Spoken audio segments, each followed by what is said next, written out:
August Hansen, vi kender dig umiddelbart bedst som pokerspiller, backgammon-spiller, senest også Rakelon-spiller. Nu sidder du så her og skal deltage i en stor bridge-turnering for tredje gang i København. Hvad kan det være, du er blevet bidt af det? Hvornår kom det til, og hvordan? Altså, jeg lærte at spille bridge, inden jeg lærte at spille backgammon. Jeg lærte at spille bridge, inden jeg lærte at spille poker. Så på den front kan man sige, at jeg vendte lidt tilbage. Jeg spillede nogle år sammen med min far, tilbage da jeg var junior. Så kom der noget gymnasium, så kom der noget backgammon og noget poker og så videre indover. Så det har været lagt på hylden. Men de sidste par år er jeg begyndt at læse lidt bridge igen, og har nogle kammerater inden for bridgeverdenen i den danske, på den danske bridge-scene, og har spillet et par mindre eller større turneringer over de sidste par år, og synes, det er et fantastisk sjovt spil. Så når der nu er lejlighed for at spille en turnering på dansk grund, så virker det oplagt at spille med. Der er en af de største turneringer på året er i Monaco. Den har jeg også spillet med i de sidste 2 år. Nu har jeg spillet med i den danske Bridge Invitational de sidste 2 gange, og det her er så 3. gang. Så det er ligesom mine 2 faste spots, hvor jeg spiller lidt bridge, og jeg har lidt tanker om måske at spille lidt mere. Ikke som professionel bridge-spiller, det er jeg ikke god nok til. Forhåbentlig kan jeg blive lidt bedre, men i øjeblikket for at hygge mig og have a good time. Hvad er det, der tiltaler dig ved spillet? Jamen, der er mange facetter. Man kan sige, at jeg har altid været konkurrencemenneske. Kunne lide at konkurrere på forskellige niveauer. Du nævnte selv noget backgammon poker og noget racketlon. Nu prøver jeg lidt kræfter med bridge. Der er et meget langt stykke op til de allerskrabeste, til verdenseliten, ikke? Men jeg prøver da at blive lidt bedre, og se om jeg ikke kan i hvert fald indhente forspringet en lille smule, ikke? Og hvis man skal sammenligne med nogle af de spil, altså primært backgammon og poker, vil jeg nok gætte på, at det der ligger sig tættest på. Hvilke facetter er så sammenlignelige med dem? Og altså, er der noget, som man som pokerspiller eller backgammon-spiller vil have lettere ved at gå ind i med bridge? Jeg vil sige, altså jeg har nævnt det ved en anden lejlighed, at jeg kom jo fra backgammon-verdenen og har en hel del backgammon-kammerater, dygtige backgammon-spillere, som gik ind i pokerverdenen, og de har stort set alle hver en klaret sig godt i pokerverdenen.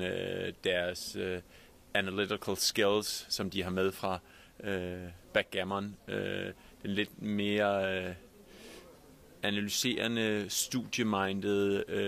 Du er nødt til at arbejde på backgammon for ligesom at få finesserne på plads og så videre.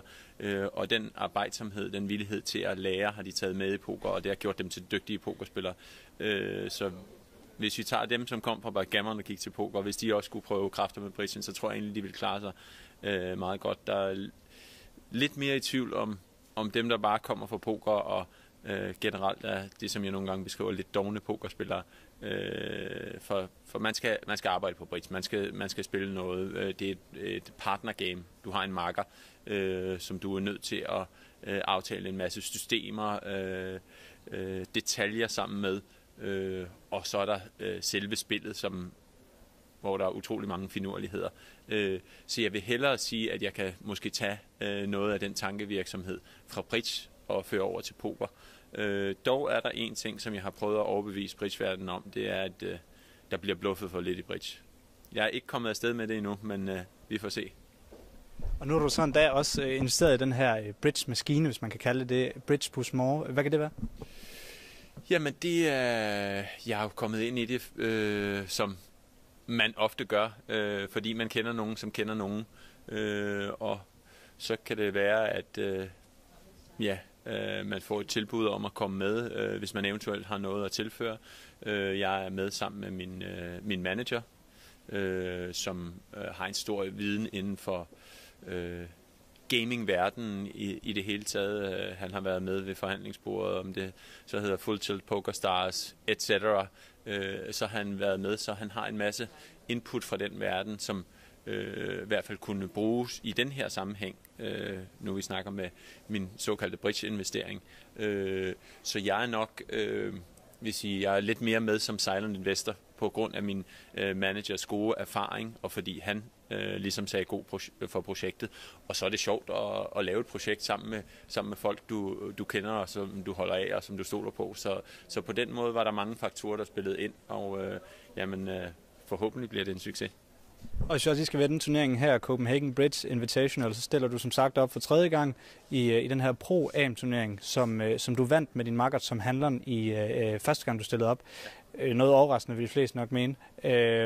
Hvad er så forventningen over, at du stiller op med som handleren igen? Er det en sejr igen? Ja, vi har jo så spillet, det er så 3. gang. Vi vandt første gang, jeg tror vi blev nummer 10 ud af små 50 par. Anden gang vi stillede op, så 2 fine resultater. Det er selvfølgelig sjovere at vinde, end at blive nummer 10. Jeg føler, at jeg spillede lidt mere bridge på det seneste. Jeg føler, at jeg har øget mit niveau en lille smule, og Tom er en verdensklassespiller. Så jeg føler, at vi har faktisk en god chance. Vi spiller endnu en gang. Tom Hanlon er en irsk fyr. Super god fyr. Og han er altid frisk med at spille mit system, mine skøre idéer. Ikke? Så det er ret sjovt, og jeg tror, vi har en god chance i år. Så vi går efter sejren.